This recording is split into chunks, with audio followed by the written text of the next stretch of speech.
if you had to give dancers who want to compete, if you had to give competitors 3 tips about improving their dancing, what 3 tips would you give them? The first one, even though it might not make sense, is getting to competition. And the reason behind that is that because you have a competition, let's say in 2, 3 months or maybe longer, then you have no time to be fooling around, and that's gonna make you seek more help, either through private classes or through online classes or whatever way it works for the person. They're gonna Mm, seek help from other professionals, and that's going to help them. Second, always keep practicing your social dancing. Not mhm, necessarily because you might get into the freestyle portion of the competition, but because practicing your craft as often as possible. There's no going wrong with that. mhm, And keep taking classes from multiple people, not just one. mhm. Those three: get into competition, social dance, take classes from multiple people. Mm. Do you feel like competitors need to have mentors or like people that are overseeing their progress? Yes.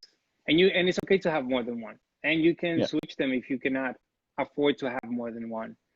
Mm, For example, my mentor that is pretty fixed, even though I don't work with her all the time, is Anya. yeah. And then whenever I have a doubt with something, I either run it by Mari in Japan or with Lucia in Costa Rica. Hmm. So yes, definitely should have mentors.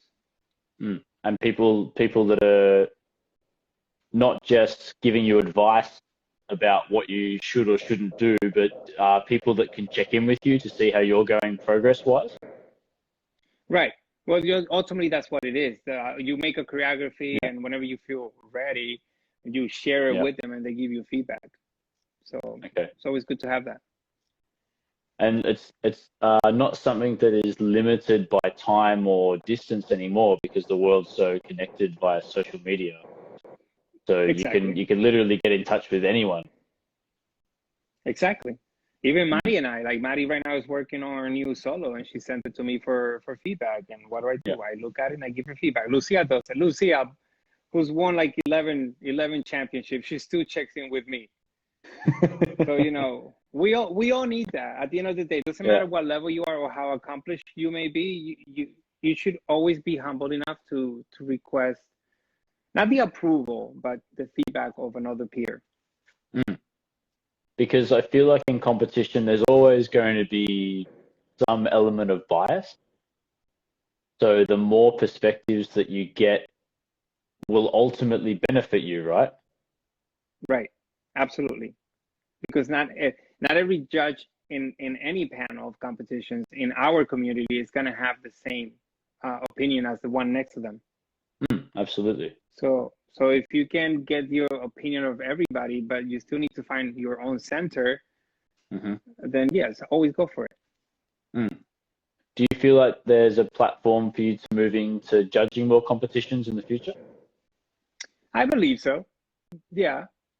But the thing is with competition and judging is that it's expensive at the end of the day, and promoters that want to bring somebody uh,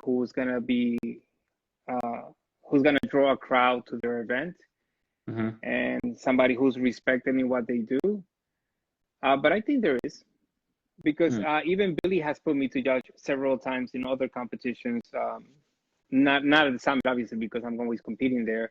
And I've Correct. judged in Japan several times, and I judged in Vietnam Hmm. and some other countries. So yeah, I believe Mm. there's definitely there's definitely that option. Mm. Because America's definitely not short of competition, right? You guys have so many comps in the US. Not only the U.S. and Canada too. Oh yeah, okay. I didn't know Canada had a very So big competing scene. I thought all the Canadians were coming south.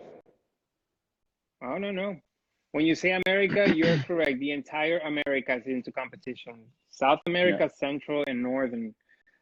So yeah, Canada. There's 4 competitions that I used to go every year. There was the one in Calgary. Hmm. There was the one in Toronto, and there's another one. Oh, there's 3, and then the one in Montreal. Okay. So every year, without a doubt, I was going to Canada, and it was big competitions, almost the same size as the summit. Wow, that's huge. Yeah. Yeah. Sometimes, yeah. Sometimes we were in the rooms for like 14, 16 hours. Not as long in terms of days, because the summit is Yep, a gigantic competition. it's like But a as week far long. as yeah, as far as the days go in the ones in Canada, yeah, there were long days too. Mm.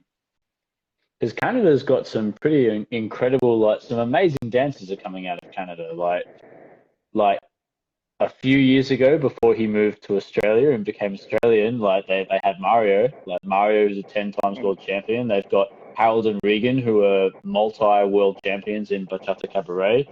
You've got Adriano and Samantha, who I think Adriano now is a 9 times world champion. He's three yeah, years undefeated in men's solo. Like, and then there's so many other really good dancers. There's Patrick and Scarlett. Like Canada's got some yeah, like top quality artists over there. Hey, absolutely, absolutely. And you also have teams, not just individuals, but you also have teams that come from Canada that are they're just mind blowing. They're actually hire often here in the United States for their shows. And on top of that, I yeah, don't know why, there are dancers that I've seen in Calgary for the Calgary Salsa Congress that I was left speechless with their level of talent and execution. Like these are people up there, like up there, but for yeah. some reason they're not as popular. But yeah, they have incredible Mm. dancers in Canada. And one thing to Canada's credit, a few years ago when there was Team Canada versus the big showdown was the New York Movement, and it was close. Hey, like the New York Movement won. They had such an incredible routine, and they consistently deliver like every year. Like that group of dancers are really really special. But then Mario, Adriano, Harold, Patrick, Scarlett, Samantha. I can't remember all the girls. I know the guys because I watch a lot of their stuff, like from a male competition perspective. But Team Canada, who all live in different parts of Yeah, Canada, got together like before the competition and put together a routine that nearly rivaled the New York Movement. It's incredible. right, right. Which is Mm, what a lot of people never saw. It's true, exactly what you said. These are working professionals who are flying pretty much every weekend to another part of the world, and they live in different cities, and they would meet at least once or twice a month and rehearse it, and to still come out and put a choreography that placed them in second. That's incredible. That's really incredible. incredible. Do you get really passionate when you see other New Yorkers like dominating at the competition? Like, do you feel really proud to be a New Yorker when you see that? Yeah, yes. The bottom line is yes, because New Yorkers are always very hungry and they're always innovative. They're always trying different things. For example, La Fuerza, which is run by Fausto, Mm, the New York movement, they're always reinventing something that if you notice, the next year is always inspired other dancers to do the same thing in their mm, choreographies, including music choice. mm-hmm. So yes, being a New Yorker makes me proud. Mm. There was something funny that Billy mentioned when I interviewed him a couple of weeks ago, and he said if a team like the Movement or Ernesto and Denise or like someone comes out, Karen and Ricardo, and they win a division with one song, he goes, I know I'm going to hear that song 100 times next year because everyone's going to use the same song for their choreography. There it is. There it is. You see, and I didn't even get to watch your interview with him, but that's a fact. That's a fact. Yeah, it's Whatever the legit a thing. winning professionals used for that year, the next 2 years we hear in the songs. So when you we get we there a just got hundred the times we in got one day, it's kind of draining. Yeah, I can imagine. And then Billy said the hardest thing was that he had to try and switch off seeing the previous year's interpretation of that song. He's like, "Oh, this song reminds me of them." Okay, don't think about that. Try and think of it objectively from this new interpretation of it. I really wanted to ask you about the social dancing experience in New York because New York is known around the world as one of the hubs of salsa mambo, like specifically. So like in my experience, there's like people really talk a lot about Mexico and they talk a lot about Italy and they talk a lot about New York. So as a New Yorker who you know, when you're in the mood to dance, you can dance 7 nights a week, every day of the year. How does it feel going from like a New York dance experience and then going and social dancing overseas in different countries? It's refreshing. One, the energy changes. Everybody's more eager or happy, whether that's because you're from there or not from there, or they wanted to meet you or not meet you. But the energy is always inviting. And when I see people who are eager to dance, that's really all I care about. Bottom Mm. line. How did you find it in Australia coming from New York and living in Australia from a social dancing perspective? I love my time in Australia. The thing is that sometimes we're teaching until like sometimes 10 or 11 at night. And when I teach, I go full out. I don't hold back, and I get just Mm. as tired as everybody else. So I did not have a lot of energy afterwards to want to go social dancing. But the few times that I did go, I really enjoyed it. You know, people are very nice, respectful, and Hmm. again, they're eager to dance. Do you have a similar experience when you go to Japan and stay in Japan? Because I know in Japan you're training like a lot because you have to condense like months worth of training into like weeks. Right. And because remember I said whenever we prepare the students for the competition that I make them run the choreography before I leave. Hmm. So we usually go to at least one or two socials while I'm there. And I think yeah, it's great. You know, people are always dancing, they're nice. And here's the thing, they usually make a line for dancing.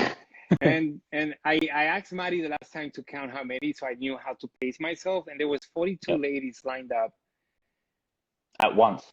at once. And I felt bad because Out the door of the venue. There's a line to get in, around and the then and around the then people, entire and then they line around the up again to entire dance with Franklin.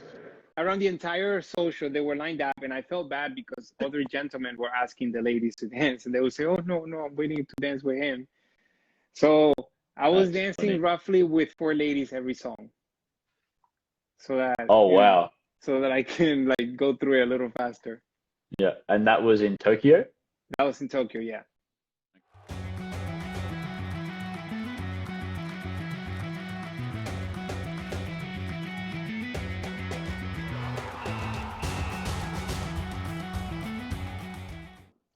Social dancing. That this social dancing has so many layers. So it's tough to give one particular advice. But like I said earlier, when you asked me about three things about competition, that I said get into competition, social dance, and take classes with multiple people. Mm-hmm. Um, I think when it comes to social dancing, you just have to social dance Yeah. because I'm gonna speak from a personal perspective and point of view. Yes, I learned a lot of material in school while taking classes from teachers and whatnot and congresses, but it wasn't until I actually got on the floor and I started getting comfortable with who I was as a dancer that I started growing. And I Mm-hmm. wasn't applying what I learned in school. I was improvising. So for me, my advice personally is play with music. And even if you have to look like a fool because you're trying something that you've never tried before, so what? It's not a Mm-hmm. competition. You're dancing for yourself and your partner. So if you look like a fool in a couple of bars, or maybe the entire duration of the song, that will serve as an experience for you to evaluate yourself and say, okay, that worked, that didn't work, or that felt good, or that did not feel good. Mm, okay.